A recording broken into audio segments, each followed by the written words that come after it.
Have you ever thought about how something as simple as a worn-out flip-flop could be recycled into something both eco-friendly and useful? Hello, my name is Cassius, and I truly believe that everyone should have the chance to surf while doing good for the ocean.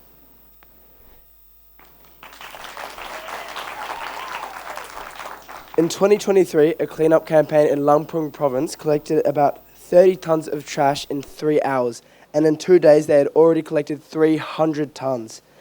And to top it up, there was multiple flip-flops among the debris. This causes microplastic contamination, marine pollution, and more. I started my quest knowing that I wanted to be related to surfing, but I didn't know what part of surfing I wanted it to be related to. I didn't know whether it was going to be the traction pad, the fins, the leash, or the actual board. But only one struck me as being able to turn sustainable, the traction pad. The problem with traditional traction pads is that they are usually made of ethylene vinyl acetate, which is non-biodegradable and causes landfill and pollution issues. Roughly 1.2 million of these pads are wasted every year. I did some research into what I could replace EVA foam with, and it turned out that algae was a great substitute. I did some more research into how I could learn more about this subject, and it turned out that a high school teacher, Pak Ram, was teaching about the subject. I joined his class not long after, and he taught me as much as I needed to know.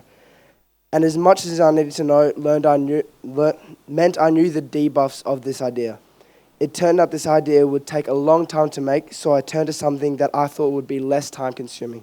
This idea contained rice husk, beeswax, and pine resin. I started testing with these materials, and they did not work at all. I could not mix the rice husk into the pine resin and the beeswax. So after many trial and errors, I realized that the material I should have been using the whole time was right under my nose, or under my feet. Flip-flops. I did some more research into as soon as I thought about flip-flops, I thought about where I could get them from, and then another idea came to my mind, Indosol. Last year, another student named Sebas used Indosol to source his flip-flops for his traction pad. Indosol is a company that recycles old tires and worn-out flip-flops and turns them into new flip-flops. I got in contact with them, and they were extremely generous and supplied me with as many flip-flops as I needed for my quest. I tested out different glues to stick them together, and Lem Fox was the one that stuck out to me the most.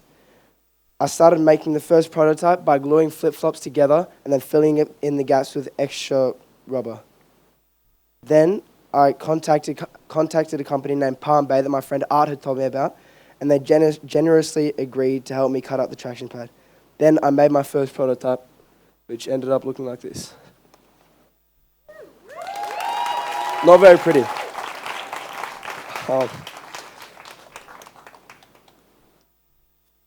For my second prototype, I ended up cutting off the curved edges of the flip-flops and gluing them together.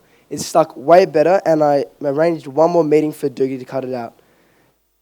It went extremely well, and this is what the second prototype ended up looking like. It's already a lot better.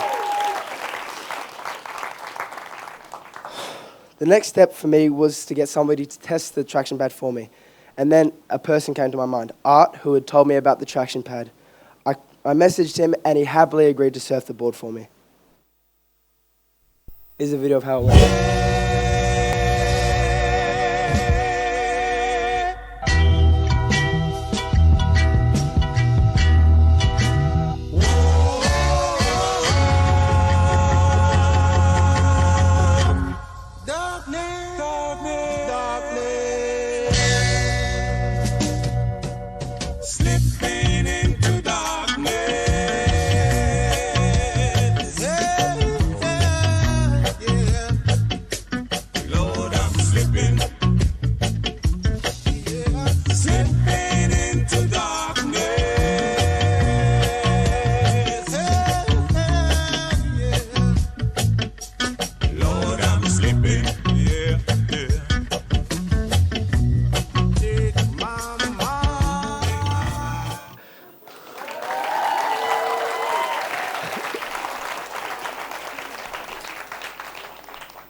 I'd like to say a big thank you to my dad and Catherine for helping me throughout my speech, with my speech and throughout my quest in general.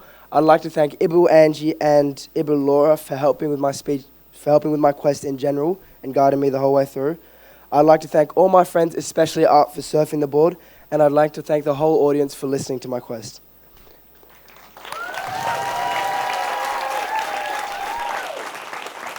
I want to end on a Kelly Slater quote: "There is no right way to surf a wave."